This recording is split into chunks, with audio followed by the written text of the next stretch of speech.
Hello મિત્રો, વિડીયોમાં તમારું સ્વાગત છે। આજે દેશમાં 78માં સ્વતંત્રતા દિવસની ઉજવણીનું જશ્ન મનાવી રહ્યા છે। પીએમ મોદીએ તેમના સતત ત્રીજા કાર્યક્રમમાં લાલ કિલ્લા પરથી રેકોર્ડ 11મી વખત તિરંગો ફરકાવ્યો હતો। આ પછી રાષ્ટ્રને સંબોધિત કરતા વખતે પીએમ મોદીએ સ્વતંત્રતાના સેનાનીઓને યાદ કર્યા। પીએમ મોદી જ્યારે લાલ કિલ્લા પર પહોંચ્યા ત્યારે તેમને ગાર્ડ ઓફ ઓનર આપવામાં આવ્યું હતું। તો જે મિત્રો હાલ મોટા અને મહત્વના સમાચાર સામે આવી રહ્યા છે। પીએમ મોદીએ રાષ્ટ્રપિતા મહાત્મા ગાંધીની સમાધિ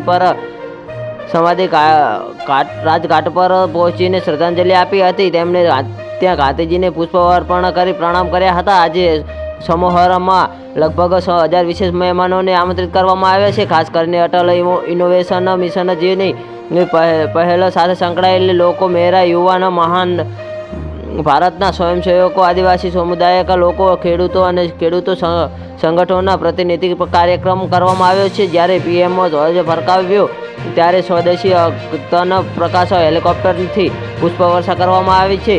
આ હવાઈ પ્રદર્શન ભારતીય વાયુસેનાના વિંગ કમાન્ડરો દ્વારા કરવામાં આવ્યું છે। પીએમ મોદીએ સ્વદેશી 105mm લાઇટ ફીલ્ડ ગનની 21 તોપોની સલામી કરવામાં આવી છે। તેમજ 78માં સ્વતંત્રતા દિવસની ઉજવણી દેશના મોટા નેતાઓ લાલ કિલ્લા પર હાજર રહ્યા છે।